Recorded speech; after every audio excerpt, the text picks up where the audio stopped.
Hi, welcome to my YouTube channel. So today we'll be talking about introduction to dynamic. In our previous class, we made mention of that kinematic is only due to motion only, while dynamic deals with both the force and the motion. So today, let's talk more about um, dynamic. So introduction to dynamic. Dynamic mainly is or Newton laws of motions. So dynamic mainly deals with Newton laws of motion. Said why kinematic only describe the motion.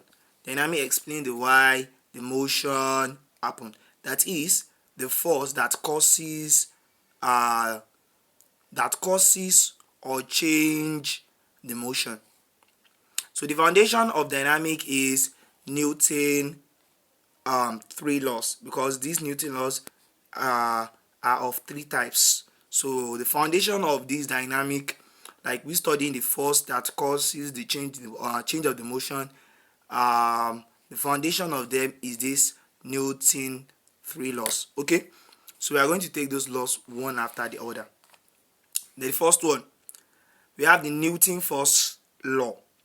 So it is called law of inertia. State that a body remain at rest or move with a uniform velocity in a straight line unless acted upon by an external force. So unless it is acted upon by external force, the body will be moving with a uniform velocity or will remain at rest only when an external force acts on it, disturb the state of that body. So it explain the inertia, like the resistance to change in motion. So it explain the inertia, which is the resistance to change in motion, and they also talk about the concept of force, like the force that actually change the position of the object. Because if the force does not change the position of that object, it will remain at, or of that body, it will remain at rest or remain in motion with a uniform velocity. So first law states that a body remain at rest or move with a uniform velocity in a straight line unless being acted upon by an external force, unless being disturbed by external force. So that's first law. Then we move to the second law. So the second law of motion states that the rate of change of momentum of a body, is directly proportional to the applied force and take place in the direction of the force. So it's directly proportional to that applied force and also in the direction of the force. So it takes place in the direction of the force. So we have to represent this in a formula. We said the force is equals to the P over the T, where P is equals to mv, which is mass times velocity. So our F is equals to m into bracket v minus u over t. So our note, our A is equals to, which is the acceleration, is equals to the final velocity minus the initial velocity over time. We can remember this from the equation of motion with the kinematic class we done previously. So our F now, since all this is equals to A, so our F now is equals to ma. That's mass times acceleration. So that's our force now. Okay, so from here we move to the third law. But before that, the second law is saying that so the rate of change of the momentum of the body is directly proportional to the applied force. And note, it will take place in the direction of the force. Okay. Now to the third law. So the third law states that for every action, there is an equal and opposite reaction. For every action, there must be and there is an equal and opposite reaction. So there must be an equal and opposite, meaning that the force always occur in pairs. So when there is an action, there will surely be a reaction. So they occurs in pair. So for every action, there is equal and opposite reaction. So these three law of motion, the three Newton law of motion, are the basic, or let me say the foundation of what we refer to as dynamic. So with these three laws, we were able to study the motion and also the force that causes the motion of a particular body. Okay, now, and we are talking about the force, that we said we are studying the motion and the force. So the dynamic deals mainly most with the force that causes it. So as we are dealing with the motion, we'll be talking about the force. So let's see type of force that we have that can cause that particular motion that we are talking about. So we have type of force. One, we have gravitational force. Gravitational force, which is F is equals to mg. So the g is due to acceleration due to gravity. The g is acceleration due to gravity. So this gravitational force is like a weight, or let's say a force due to gravity. So we have the next one, the normal force. So they said a contact force perpendicular to the surface. This is just a normal force. So it's a contact force, a force. So a contact force means in contact with the body. So with the body is acting on. So a contact force perpendicular to the surface. And we have the next one, which is a frictional force. A frictional force. So it's a force that against or resists the motion. So either a kinetic or a static motion. So it's either a kinetic or static friction. So it resists the motion. Now we have tension.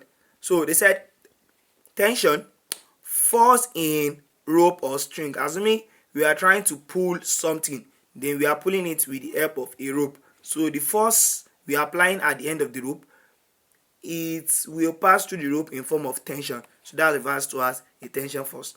We have the spring force also. The force in spring, according to Hooke's law, we have F, which is the force applied, is equals to minus K X, where K is what? The spring constant, and X is the extension. So this is spring force. And we have next one, an applied force.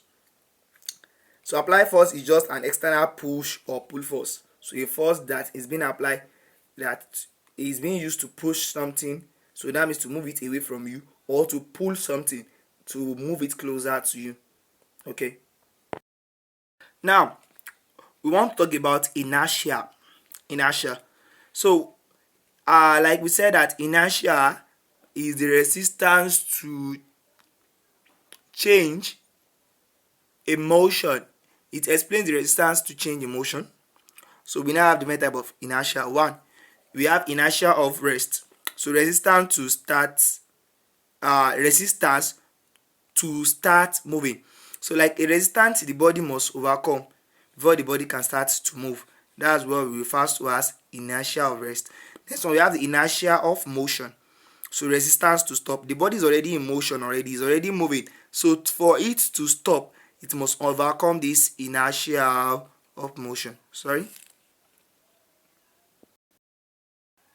Okay, so inertia of motion. And the next one, we have inertia of direction. So resistance to change the direction. So the body is already moving, or the object is already moving. To change the direction, maybe to move this side or to move that side, so the resistance required to change that direction is the inertia of direction. So it's a resistance offered so to change, so it won't want the change to happen. So you overcoming that particular inertia of direction, then the body will be able to move to the side it actually intends to go. Now let's talk about some real life application of dynamic. So one, we have seat belt in the car. So seat belt in the car, so it's showing or demonstrating inertia. Now the next one, we have rocket propulsion. So this one is talking about the Newton's third law, action and reaction are equal and opposite. Now we have the next one, the weightlifting, sliding of boxes, moving of planet. So this is talking about, or is pointing to the Newton's second law with gravity. So Newton's second law with gravity. Okay. So